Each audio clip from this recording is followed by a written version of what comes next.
गुढीपाडव्याला उद्या मनसेचा मेळावा होणार आहे। जाहीर सभेत राज ठाकरे काय बोलणार याकडे सर्वांचं लक्ष आहे। विशेष म्हणजे महाराष्ट्रातल्या राजकारणाचा पार चिखल करून टाकलाय अशी जहरी टीका राज ठाकरे यांनी नुकतीच केली होती। त्यामुळे त्यांच्या उद्याच्या भाषणाकडे सर्वांचं लक्ष लागून आहे। सोन्याच्या दरात विक्रमी वाढ झाली आहे। 2 दिवसात सोनं 2000 महागलं। सोनं प्रति तोळा 92,500 रुपयांवर पोहोचले तर चांदी 1,04,000 रुपये प्रति किलोवर गेली आहे। गुढीपाडव्याच्या पूर्वसंध्येला सोन्याच्या दरात मोठी वाढ झाली आहे।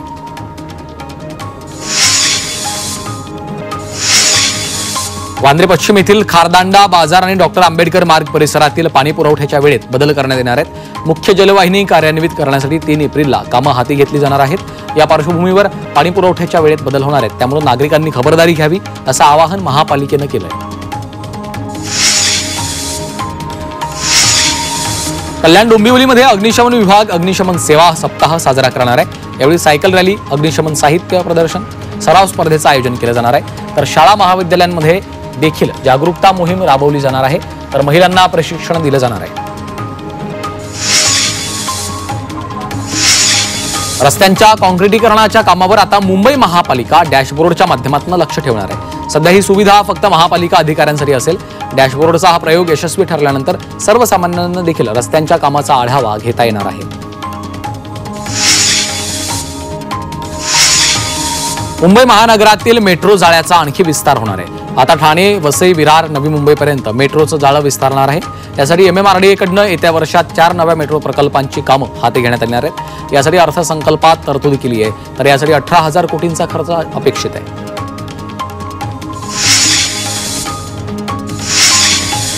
मुंबईत गेल्या काही दिवसांपासून तापमानात घट झाली, त्यामुळे उन्हापासून मुंबईकरांना काहीसा दिलासा मिळाला। मात्र आज आणि उद्या मुंबईतल्या तापमानात वाढ होण्याचा अंदाज आहे। या कालावधीमध्ये तापमान 33 ते 35 अंश सेल्सिअस दरम्यान राहील असा अंदाज आहे। मुंबई महापालिकेतील अधिकाऱ्यांच्या बदल्या करण्यात आल्यात। आयुक्त भूषण गगराणी यांच्या आदेशानुसार बदल्या केल्यात। उपायुक्त, सहाय्यक आयुक्तांसह 12 जणांच्या बदल्या करण्यात आल्यात। केंद्रीय कर्मचाऱ्यांच्या महागाई भत्त्यात 2% वाढ करण्याचा निर्णय केंद्रीय मंत्रिमंडळानं घेतलाय। या वाढीमुळे महागाई भत्ता 53% 55% पोहोचलाय।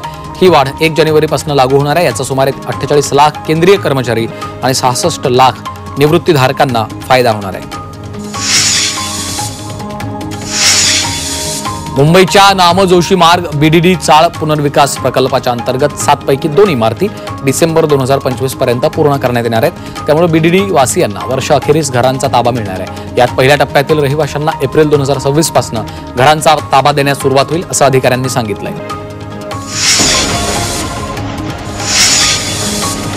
डॉक्टर बाबासाहेब आंबेडकर यांच्या समाज आणि संविधानातल्या योगदानासाठी 14 एप्रिलला सार्वजनिक सुट्टी जाहीर केली आहे। केंद्रीय सांस्कृतिक मंत्री गजेंद्र सिंग शेखावत यांनी ही घोषणा केली।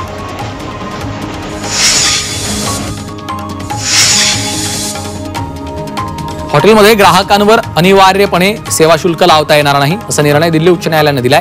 केंद्रीय ग्राहक संरक्षण प्राधिकरणाच्या मार्गदर्शक तत्वांची वैधता कायम ठेवत दिल्ली उच्च न्यायालयानं हा निर्णय दिला। ग्राहकांना खाद्यपदार्थांच्या बिलावर सेवा शुल्क भरणं ऐच्छिक आहे असं न्यायालयानं म्हटलंय।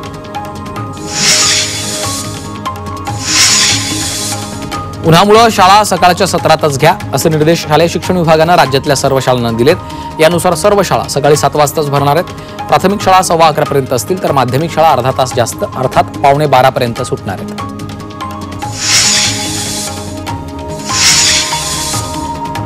उद्या बदलापूर ते कर्जत दरम्यान रेल्वेचा मेगा ब्लॉक असेल। सकाळी 8:30 ते दुपारी 2:30 पर्यंत हा ब्लॉक असेल। त्यामुळे लांब पल्ल्याच्या रेल्वे गाड्या आणि लोकलच्या वेळापत्रकात बदल केलाय। अनेक लोकल पूर्णपणे तर काही लोकल अंशतः रद्द केल्यात। त्यामुळे रविवारी गुढीपाडव्याच्या दिवशी प्रवाशांचे हाल होणार आहेत।